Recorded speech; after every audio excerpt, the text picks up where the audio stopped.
In this screencast, we will review common benign gynecologic conditions with a focus on CT. At the end of this, you should be able to recognize and describe common benign conditions of the uterus and cervix, and recognize and describe common conditions of the ovaries. Let's start with Nabothian cysts.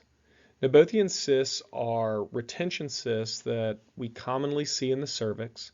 They're due to some form of chronic or prior inflammation of endocervical glands, and they are typically benign. They have a wide variety of sizes, but they're usually small in the range of about 1 centimeter. You can see them clustered. You can see them scattered through different parts of the cervix. They almost always will have a thin non-enhancing wall and fluid attenuation. They're characteristically benign, although I will say if you see overabundance of Nabothian cysts and the patient has a profuse mucoid or watery discharge from the vagina, there is a type of malignancy called adenoma malignum that looks like a cluster of grapes or a large number of Nabothian cysts, but it has a very classic presentation of high volume vaginal discharge. Adenomyosis is another benign condition that we see in the uterus.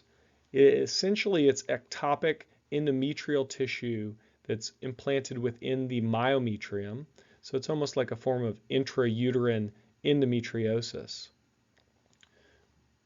When we see adenomyosis, it tends to be an enlargement of the uterus that doesn't result in a contour deformity. So it's not necessarily focal like a mass or fibroid, but tends to be this ill-defined thickening of the uterus.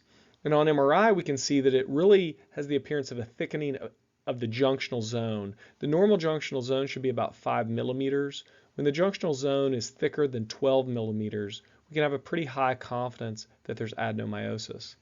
Adenomyosis is challenging to identify on ultrasound. MRI is a better modality in terms of its sensitivity and specificity. And on MRI, we see adenomyosis as a thick T2 hypointense region within the uterus that often has little scattered T2 hyperintensities, and those are little glandular elements within the adenomyosis. Adenomyosis is most commonly asymptomatic, but it can present with dysmenorrhea, menorrhagia, or pelvic pain. Leiomyomas, also known as fibroids, are going to be the most common neoplasm in the uterus, and we see them in 20% of women over 30 and then increasing incidence as women age until menopause. They're a benign smooth muscle tumor. We tend to classify them very simply as submucosal, which is protruding into the endometrium, intramural, which means contained predominantly within the myometrium, or subserosal, which means it's protruding out of the myometrium, causing a contour deformity. Submucosal fibroids are often the most symptomatic because they can cause vaginal bleeding or infertility, and they will sometimes be resected using minimally invasive surgery. Fibroids present due to a range of complications, pelvic pain and pelvic bleeding being the most common. Pelvic pain is thought to be related to degeneration of fibroids, or sometimes subserosal or submucosal fibroids can torse if they're on a pedicle or have a stalk. Endometrial polyps are sometimes challenging to differentiate from submucosal fibroids, but an endometrial polyp is really hyperplasia of the endometrial glands and stroma. They are described sometimes as being sessile, but more commonly we think of a pedunculated polyp. The pedunculated polyps tend to have a vascular pedicle, and on Doppler ultrasound you can often see a vessel within the stalk of the polyp. On MRI, we think of them as being T1 isointense to endometrium, and then on T2, they're sort of mildly hypointense, but they're often very heterogeneous with what we call intratumoral cysts, or these little focal areas of T2 hyperintensity. Polyps present with a similar set of findings to submucosal fibroids. Sometimes large polyps will actually prolapse through the cervix. They can cause infertility due to poor implantation, and they can also result in abnormal vaginal bleeding, particularly intermenstrual bleeding. Ovarian cysts are another very common thing to encounter on CT, ultrasound, or MRI. The basic ACR recommendations are that if a patient is premenopausal and the cyst is less than 5 centimeters, it doesn't need a follow-up, as long as it is very simple. And if it's a postmenopausal woman, less than 3 centimeters, no follow-up.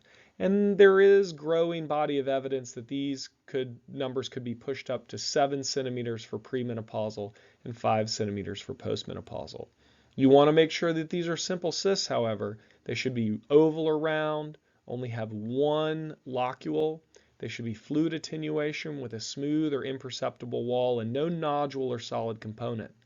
The only exception for this simple cyst is a corpus luteal cyst, which has a very classic appearance that we'll look at later, but those are also cysts that are not going to require follow-up, but are not going to be simple cysts. So let's talk about corpus luteal cysts. Corpus luteal cysts are associated with a condition called Mittelschmerz, and Mittelschmerz is really mid-menstrual cycle abdominal pain. And we often see a corpus luteal cyst in one of the ovaries, and the corpus luteal cyst tends to be a somewhat complex small cyst that has a wavy enhancing wall. Studies have shown that 30% of women have pain in the middle of their menstrual cycle, and 40% of women have free fluid. Interestingly, mid-cycle pain, 60% of the time, is associated with free fluid, and a lot of women may experience this and not think of it as pathologic because the pain is relatively short-lived. It's usually self-limiting or can be treated with over-the-counter NSAIDs. But other women find this pain to be pathologic and will often represent to the emergency department or to their physicians due to this mid-cycle menstrual pain. So it's important to recognize corpus luteal cysts and mention them in your reports, especially if they're associated with free fluid in a patient presenting with mid-cycle pain. Pelvic venous congestion syndrome is another entity that is somewhat controversial.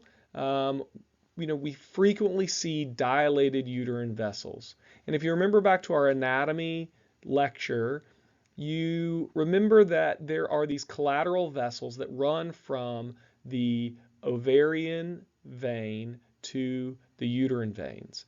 And sometimes these vessels will become dilated, particularly in women during pregnancy. And that dilation, if it is long-standing, can sometimes cause incompetent venous valves. That can result in progressive dilation and can then be associated with pelvic pain.